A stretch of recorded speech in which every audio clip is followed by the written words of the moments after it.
Hello, Wolfpack fans, and welcome to another edition of Wolfpack Watch. I'm your host, Doug Wood, and with me again, as usual, is Coach Scott Jones. Coach, thanks for joining us. Thank you.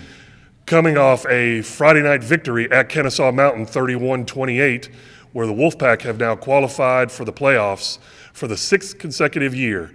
As of this moment, it could be the 3 or the 4 seed, depending on how the region shakes out. We'll talk about that a little bit later.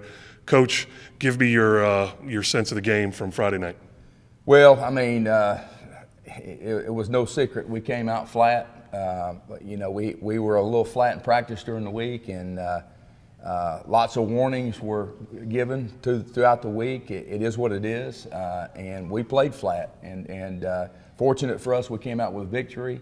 But lesson learned, we don't want to have to go through that again. I was watching the game a little bit from a distance because I was at home on Friday night, and what I noticed is, at least in the first half, we seem to be killing ourselves on the offensive side of the ball with penalties after penalties, and whether you want to judge the officiating one way or the other, I'm not really even going to deal with that. But talk to us about how frustrating it was moving the football in that first half. It was. We broke off a couple of big plays, and when you have plays like that called back, it's a momentum changer. And, and I'm not going to comment about the officiating either, because that's what it is. You go out there and, you got to clean up those things, or we do. But we shot ourselves in the foot too many times, and that just can't happen. The one player that I know, and I hate to try to single out players, but the one player that I was just amazed by in that first half was Isaiah Grant. He was all over the place. And I know he's playing a lot on both sides of the football right now.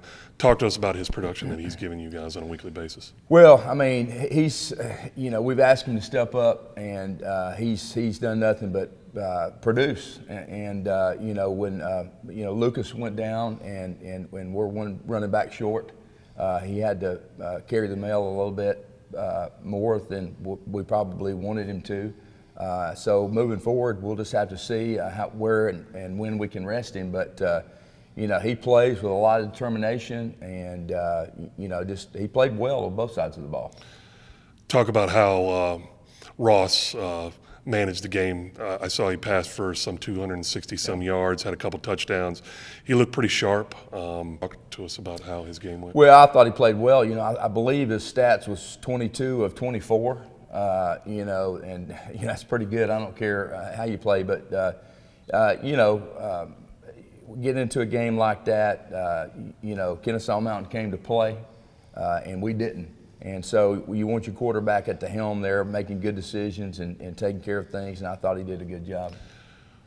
One of the things, and I know you probably didn't notice this, but I was listening as the game was ending, and I noticed the PA announcer for the Kennesaw Mountain program announced to the entire crowd there that 28 points was the most points scored on the North Paulding football team all year. Talk about the defense. They looked obviously a little bit flat, but the one thing that I did mention to our producer before we started this, that's probably the best passing team you guys have faced all year. Well, that quarterback does a great job, and their offensive coordinator, Carmine Kidd, he actually was my quarterback back in the day, and he does a great job. And they presented us with some things that we haven't seen, but we've got to be prepared for those things. But going into this, they've got the leading rusher in Cobb County over there for them, and we knew that this kid was dangerous, and he broke off some big ones against us, and we've got a really good defense. But they did score 28 points on us.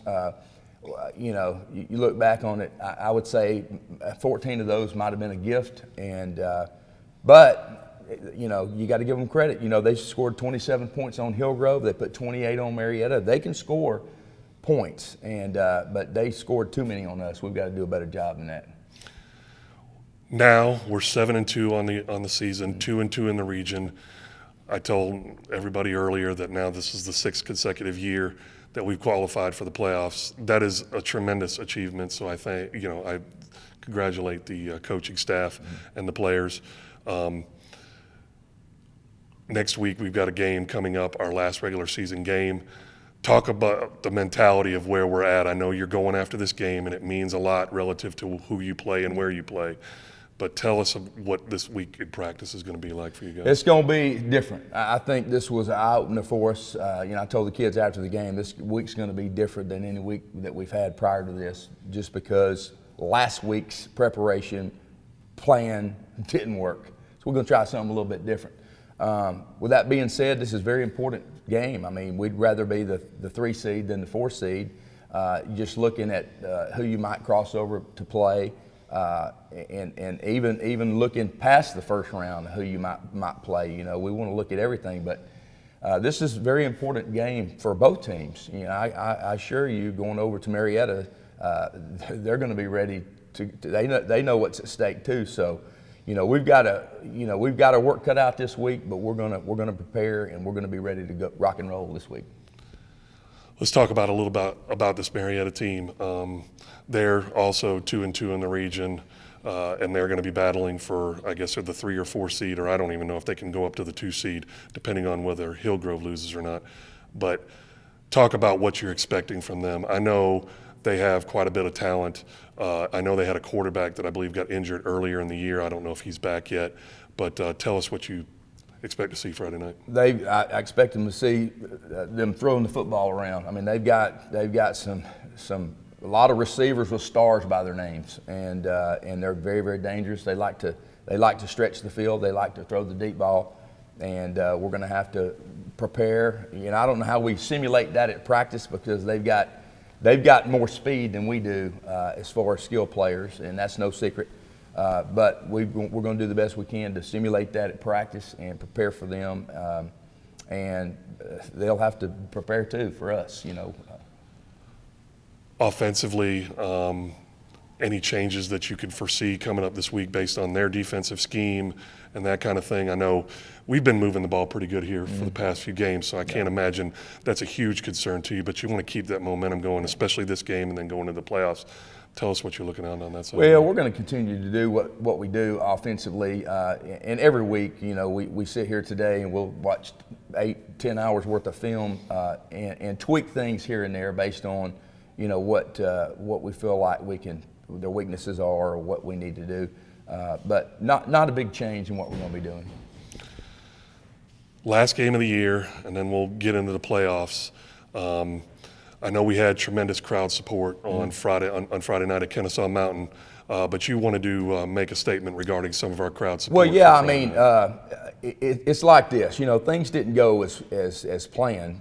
We don't go to practice and plan penalties and plan things negative practice. So when those things happen, we're very frustrated, just like I'm sure our spectators, parents, and fans are. But I want to encourage all the parents and all of our fan base to continue to be positive, because that is an important ingredient for our program and the morale of our program. So I just want to encourage everybody to be positive from the stands week in and week out, because I assure you our players are doing the very best, and we all are, to try to field the best team that we can. And so just wanted to throw that out there. Things don't always work out the way you want them to. They sure don't. I wish they did. You plan for a football game, you think they're going to go a certain way, or at least you hope they're going to go a certain way, and then the other team makes preparations that counteract yours. I thought they did an outstanding job. We're sitting here at 7-2 right now, and our 2 losses are a combined total of 9 points, and so we could easily be 9-0, but we're not. We're 7-2, which is, I'm very proud of that. I'm very proud of my coaches. I'm very proud of my players. I'm very proud of our fan base. But at this time right now, we need to all rally together and get some good positive vibes going into this next football game. Absolutely. And one other thing too, playing in probably one of the deepest and most talented regions in the state at the highest classification. It's not easy to do it with everything going on in this state. I mean, McEachern is no slouch. North Cobb has always been a power. Hillgrove, Marietta is starting to up and coming, and Kennesaw Mountain is no slouch either. You guys prepare your kids the best you can every week, week in and week out, to work against these teams. It's a testament to the coaching staff and how you've run things. Thank you. So I encourage all the fans to come out on Friday night to watch this team play the Marietta Blue Devils. It is a very important game, the difference between a 3 and 4 seed, and difference actually in playing a number 2 seed in Region 4 which could be either Woodstock, Lassiter, or Etowah, or playing the number 3 team in the state, the Walton Raiders, as a number 4 seed the following week. Right. So we will review the Marietta Blue Devil game next week and look forward to our first week in the playoffs next week when we come back and we see everybody. Coach, thanks for joining me again. Thank you. Appreciate you.